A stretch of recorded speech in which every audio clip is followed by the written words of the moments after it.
Hello everyone, so welcome to this another video. आज के video में हम लोग फर्स्ट प्रोग्राम देखने वाले हैं जिग प्रोग्रामिंग का। हम पहला प्रोग्राम किसी भी लैंग्वेज के अंदर देखते हैं तो वो होता है हेलो वर्ल्ड। तो उसी से हम लोग स्टार्ट करेंगे बेसिकली। और साथ ही में हम लोग देखने वाले हैं कि इसके अंदर कमेंट्स कैसे इस्तेमाल करते हैं और कमेंट जो है उसके टाइप्स कैसे होते हैं। तो ये चीज़ें हम लोग देखने वाले हैं। और ज़्यादा टाइम वेस्ट नहीं करते, शुरुआत करते हैं सीधे। तो सबसे पहले तो क्या होता है कि अगर हम लोगों को कोई भी चीज़ प्रिंट करवानी है, अगर कोई भी चीज़ का इनपुट या फिर आउटपुट करवाना है, तो काफ़ी सारी लैंग्वेजेस के अंदर हम लोगों को लाइब्रेरीज यूज़ करनी पड़ती है। फंक्शंस तो ऑब्वियसली यूज़ करना ही पड़ता है। तो उसके लिए हम लोगों को ना कुछ इंपोर्ट करना पड़ता है बेसिकली। तो यहाँ पे भी हम लोगों को कोई भी चीज़ प्रिंट करवाने के लिए जो फंक्शंस हम लोग यूज़ करेंगे उसके लिए कुछ इंपोर्ट करवाना पड़ेगा। तो इंपोर्ट करवाने के लिए एक काम करते हैं हम। पहले एक कॉन्स्ट बना लेते हैं, कॉन्स्टेंट। इसका नाम रख देते हैं, शायद IO रख देंगे या फिर STD रख देंगे। चलो ठीक है, STD रख दिया। उसके बाद में इंपोर्ट करने के लिए हम लोगों के पास में एक सिंटैक्स होता है कि @import इस्तेमाल होता है इसके अंदर, @import। और उसके बाद में यहाँ पे हम लोगों को लिखना होता है तुम्हारे लाइब्रेरी का नेम। ठीक है, नेम हो गया यहाँ पे STD, स्टैंडर्ड लाइब्रेरी। तो ये हमने इंपोर्ट करवा ली बेसिकली। और तुम लोग देख पा रहे हो कि ये काफ़ी सारा कोड खुद लिख ले रहा है। जैसे कि ये टाइप दे दिया उसने यहाँ पे, ये ज़रूरी नहीं है देना, लेकिन ये जो कोड है कंप्लीट करता है, सजेशंस प्रोवाइड करता है। तो इसके लिए एक एक्सटेंशन होता है। एक्सटेंशन यहाँ पे तुम क्लिक करो और यहाँ पे जिग सर्च कर लो। ठीक है, तो ये जिग लैंग्वेज नाम का जो एक्सटेंशन है ना, ये वाला, ये कर लेना इंस्टॉल। तो इससे क्या होगा कि काफ़ी सारे अच्छे सजेशंस मिलने लग जाएंगे तुम लोगों को। तो वापस कोड पे आते हैं हम लोग। तो यहाँ पे आके अभी हम लोगों ने इंपोर्ट तो करवा लिया, चलो भाई ठीक है। अब क्या करना है, मेन फंक्शन लिखना है, क्योंकि हर प्रोग्राम का, हर प्रोग्रामिंग लैंग्वेज के अंदर स्टार्टिंग पॉइंट तो मेन फंक्शन ही होता है। तो इसके अंदर फंक्शन लिखने का सिंटैक्स थोड़ा अलग है, लेकिन कंपैरेटिवली ये काफ़ी इजी है, क्योंकि रस्ट हम लोग देख चुके हैं। रस्ट के अंदर काफ़ी चीज़ें मुश्किल होती हैं। तो यहाँ पे पहले हम लोगों को स्पेसिफायर देना पड़ता है, access specifier, that is public. उसके बाद में यहाँ पे लिख दिया FN, मतलब फंक्शन, फंक्शन का नाम मेन। और मेन के बाद में हम लोगों ने वही ब्रैकेट्स देने हैं, पैरेंथेसिस। उसके अंदर पैरामीटर्स भी दे सकते हैं, लेकिन हम मेन फंक्शन के अंदर कोई पैरामीटर्स नहीं देते। उसके बाद में उसका return type, that is void. और उसके बाद में फंक्शन स्टार्ट करेंगे। ठीक है, तो ये जो वॉइड है ना, तो ये वॉइड का मतलब क्या है कि मेन फंक्शन हमको कुछ भी रिटर्न नहीं करवाने वाला। तो इसके अंदर हम लोग क्या करेंगे, अब लाइब्रेरीज़ का इस्तेमाल करेंगे। ये जो हमने इंपोर्ट कर रखा है ना स्टैंडर्ड, इसका इस्तेमाल करेंगे। तो यहाँ पे एक काम करेंगे, एक और कॉन्स्ट बना लेते हैं, कॉन्स्ट। इसका नाम लिख लेते हैं, चलो सपोज़ V लिख लिया हमने। और उसके बाद में यहाँ पे हमने क्या करना है, std.io डॉट गेट std_out। ये हमारा एक फंक्शन है जो कि हम लोगों को प्रोवाइड करता है ये जिग। उसके बाद में यहाँ पे उसका एक मेथड होता है, क्या होता है, राइटर। राइटर होता है। तो ये राइटर लगा दिया मैंने। तो देखो इसका टाइप इसने ऑटोमेटिकली डिटेक्ट कर लिया कि क्या टाइप है इसका, जेनेरिक राइटर। तो ये क्या करता है, कोई भी चीज़ अगर हम लोगों को लिखनी हो, राइट करनी हो, तो उसके लिए ये हम लोगों को ये जेनेरिक राइटर इस्तेमाल करने का मौका मिलता है इसके अंदर। तो ये यहाँ पे लाल क्यों दिखा रहा है, हमने यूज़ नहीं किया ना इसको, इसलिए दिखा रहा है। तो अब क्या करेंगे, अब इसके सहारे हम प्रिंट करवा देंगे। तो प्रिंट करवाने के लिए हम क्या करेंगे, प्रिंट लिख लेंगे सिंपली। और प्रिंट के लिए ये देखो std.debug.print, ये एक चीज़ होती है। दूसरा होता है दूसरा होता है सीधे v.print करवा दो। ठीक है, v.print। और std वगैरह वो जो हम लोगों ने लिखा था std.debug, वो कब कौन सा था कि स्टैंडर्ड लाइब्रेरी जो है ना उसके अंदर का कोई और फंक्शन था जो कि प्रिंट करवाने का काम करता है, बेसिकली डिबग करवाता है वो। तो वो चीज़ थी। लेकिन हम क्या कर रहे हैं अभी, ये जो हम लोगों ने इस्तेमाल कर रखा है ना std_out.writer, उसके सहारे प्रिंट करवा रहे हैं। तो प्रिंट के अंदर भी ना सिंटैक्स तुम लोग देख पा रहे हो, इसके अंदर 2 आर्ग्यूमेंट्स होते हैं। ठीक है, पहले तो वो स्ट्रिंग होती है जो तुम प्रिंट करवाना चाहते हो, और दूसरा होता है आर्ग्यूमेंट्स का एक वेक्टर। तो पहले से लिखेंगे हम लोग। ठीक है, यहाँ पे हम लोगों को जो प्रिंट करवाना है, हेलो वर्ल्ड लिख लिया हमने, वर्ल्ड।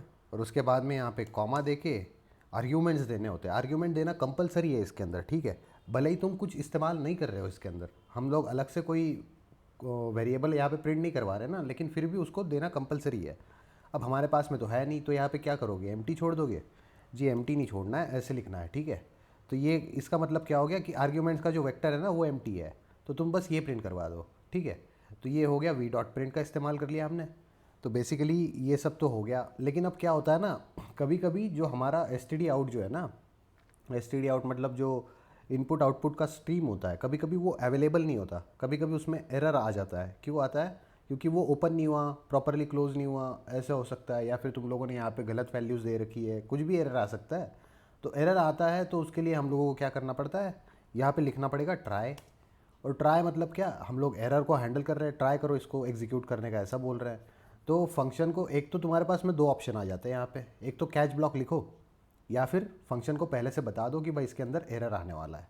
तो जब हम लोगों को फंक्शन को बताना होता है कि भाई इसके अंदर एरर आने वाला है, तो हम लोग क्या करते हैं, ये जो रिटर्न टाइप होता है ना, उसके आगे एक्सक्लेमेटरी मार्क लगा देते हैं। जैसे कि ये है ना, ये जो मैंने दे रखा है ना यहाँ पे, ये दे देना चाहिए। तो इससे क्या होता है, फंक्शन को पहले से पता हो जाता है कंपाइलर को कि इसके अंदर एरर आ सकता है, एरर आ सकता है, इसलिए इसने यहाँ पे ये दे रखा है। और फिर क्या करना पड़ेगा, यहाँ पे ट्राई लिख दिया हमने, मतलब भाई यहाँ पे एरर आ सकता है, ठीक है, इस लाइन पे एरर आ सकता है।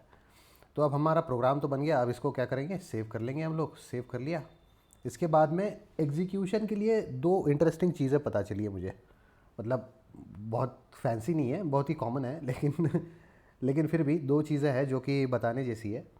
पहली बात तो ना, ये ऑब्जेक्ट ओरिएंटेड प्रोग्रामिंग है, ऑब्जेक्ट ओरिएंटेड प्रोग्रामिंग लैंग्वेज है ये, तो ये हम लोगों को पहले से पता है। लेकिन ऑब्जेक्ट ओरिएंटेड होने की वजह से इसके अंदर ऑब्जेक्ट फाइल भी बनती है और .exe भी बनती है। तो हम लोग है ना, दोनों को अलग अलग भी बना सकते हैं या फिर साथ में भी बना सकते हैं। कैसे बनाएंगे वो देख लेते हैं एक बार। तो भाई सबसे पहले तो इसका हम लोगों ने कंपाइल करने के लिए जो होता है ना कमांड, वो लिख लेना है, build exe hello.zig, zig extension है हमारा। तो ये होता है कमांड zig build exe, उसके बाद में hello.zig, एंटर कर दिया, ये एग्जीक्यूट हो गया। देखो दोनों फाइल जनरेट हो गई, ये hello.o भी आ गया और उसके बाद में ये hello भी आ गया, है ना। तो इससे क्या हो गया, हमारा exe फाइल, एग्जीक्यूटेबल फाइल हम लोगों को मिल चुकी है। तो इसको एग्जीक्यूट करवाने के लिए ./hello कर दो, और ये हम लोगों को मिल गया यहाँ पे हेलो वर्ल्ड, ठीक है। तो ये बेसिकली, ये तो टाइपो हो गया यहाँ पे, कोई दिक्कत नहीं। लेकिन अब क्या होगा कि हमको आउटपुट तो मिल चुका है, लेकिन ये दोनों फाइल्स है, इसका क्या मैटर है भाई। तो hello.o जो है ना, उसको हम लोग सेपरेटली बाइंड कर सकते हैं। बाइंड करना मतलब क्या होता है कि बेसिकली इसके अंदर कोई कनेक्शन है ना, दोनों के अंदर लिंक है। hello.zig का ऑब्जेक्ट फाइल ये है और इसका एक्सिक्यूटेबल फाइल ये है ना। तो ये लिंक होता है। तो तुम लोग अलग अलग चीज़ों से भी बाइंड कर सकते हो, जैसे कि हेलो का नाम चेंज करके अगर तुम किसी और ऑब्जेक्ट फाइल बना के उससे बाइंड करना चाहते हो, तो वो भी पॉसिबल होता है, ठीक है। तो उसके लिए हम लोग उतना तो नहीं देखेंगे, लेकिन एक चीज़ देखते हैं कि अगर हम लोगों को सिर्फ ऑब्जेक्ट फाइल जनरेट करना हो तो कैसे कर सकते हैं।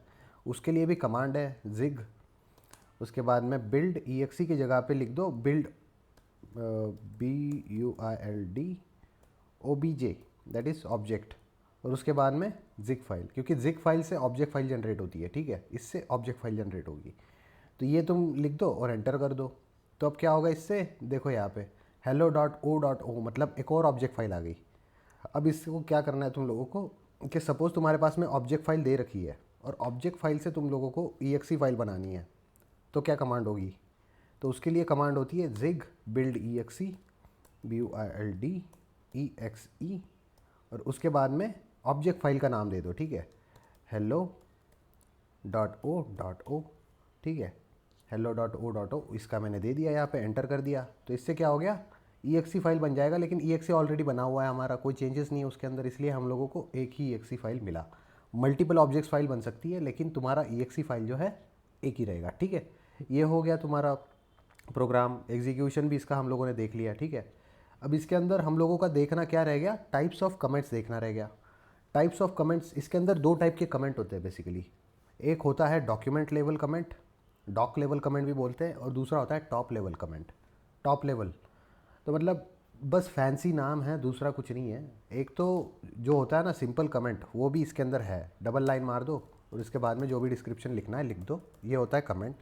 ये तुम प्रोग्राम के अंदर इस्तेमाल कर सकते हो, लेकिन अगर तुम इसको ऐसे इस्तेमाल करो कि भाई प्रोग्राम के स्टार्ट में तुम लोगों को लिखना है, कोई डॉक्यूमेंटेशन लिखना है कि this program does this program does that, तो ऐसा कुछ अगर तुम लिख रहे हो, this program is hello world, तो ये हो गया तुम्हारा डॉक लेवल कमेंट। इसको हम लोग ऐसे भी लिखते हैं, ठीक है। तो ये तुम्हारा बन गया डॉक लेवल कमेंट, ठीक है। उसके बाद में टॉप लेवल कमेंट क्या होता है, टॉप लेवल मतलब क्या होता है, मॉड्यूल लेवल पे काम करता है। कि तुम्हारा एक मॉड्यूल है, सपोज़ एक फ़ाइल है जिसके अंदर तुमने 2-3 मॉड्यूल बना रखे हैं, और वो मॉड्यूल कैसे काम कर रहा है, उस मॉड्यूल के अंदर तुमने क्या लिख रखा है, तो उसका डिस्क्रिप्शन, उसका डॉक्यूमेंटेशन जो तुम लिखोगे तो वो बन जाता है टॉप लेवल कमेंट। ठीक है, तो मॉड्यूल का डिस्क्रिप्शन, सपोज़ ये एक मॉड्यूल है हमारा, ये एक मॉड्यूल है और इसको हम लोगों को बताना है कि this module does hello world task, hello world task. ठीक है, तो ये हो गया मॉड्यूल लेवल कमेंट, तो ये हो गया टॉप लेवल कमेंट। ठीक है, और ये क्या हो गया, ये डॉक लेवल कमेंट हो गया, क्योंकि ये डॉक्यूमेंटेशन की इन्फॉर्मेशन दे रहा है हमको। पूरा डॉक्यूमेंटेशन का जो इन्फॉर्मेशन होगा ना, ये मल्टीपल लाइन भी हो सकता है, और इसके अंदर मल्टीपल लाइन के लिए तुम लोगों को अलग से कमेंट देने की ज़रूरत नहीं है। इसको एंटर करते जाओ, ये ऑटोमेटिक मल्टी लाइन बन जाता है। ठीक है, इसके अंदर ऐसा नहीं होता कि ये स्लैश और स्टार लगा के ये स्टार स्लैश लगा दो तो ये मल्टी लाइन, नहीं, ऐसे काम नहीं करता ये।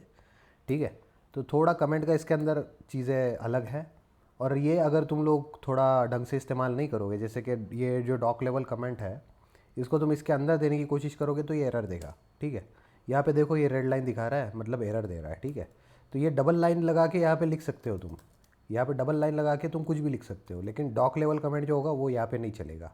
ओके, क्योंकि डॉक लेवल कमेंट जो होता है वो डॉक्यूमेंट का इन्फॉर्मेशन देता है, टॉप लेवल कमेंट मॉड्यूल का इन्फॉर्मेशन देता है, तो वो मॉड्यूल के बाहर लिखा जाना चाहिए प्रॉपरली कि नीचे का मॉड्यूल ये काम कर रहा है, नीचे का डॉक्यूमेंटेशन ये काम कर रहा है।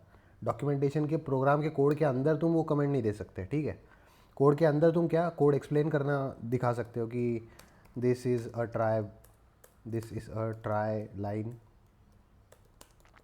क्या टाइप करने के अंदर बहुत मुश्किल हो रही है, लेकिन ठीक है तुम ऐसे लिख सकते हो बेसिकली। ठीक है, ये डबल लाइन देके सिंपल कमेंट दे सकते हो, लेकिन ये डॉक लेवल और टॉप लेवल का समझ में आ गया तुम लोगों को, तो आई गेस तुम लोगों को समझ में आ गया होगा काफ़ी अच्छे से। तो ये था हमारा first program, first execution, and यहाँ से हम लोग स्टार्ट कर रहे हैं जिग। तुम लोग अगर देखोगे डॉक्यूमेंटेशन के अंदर तो हम लोगों ने अभी काफ़ी चीज़ें देख ली है। देखो, हेलो वर्ल्ड देख लिया हमने, कमेंट के दोनों टाइप देख लिए। अब अगले वीडियो में हम लोग क्या देखेंगे, वैल्यूज़ देखेंगे। होपफुली हम लोग प्रिमिटिव और ये बाकी की चीज़ें भी एक साथ देखेंगे, या फिर अगर वीडियो लंबा हो रहा होगा तो हम लोग इसको डिवाइड करके 2 वीडियोज़ के अंदर वैल्यूज़ कवर कर लेंगे। ठीक है, तो मिलते हैं अगले वीडियो में, तब तक के लिए बाय बाय।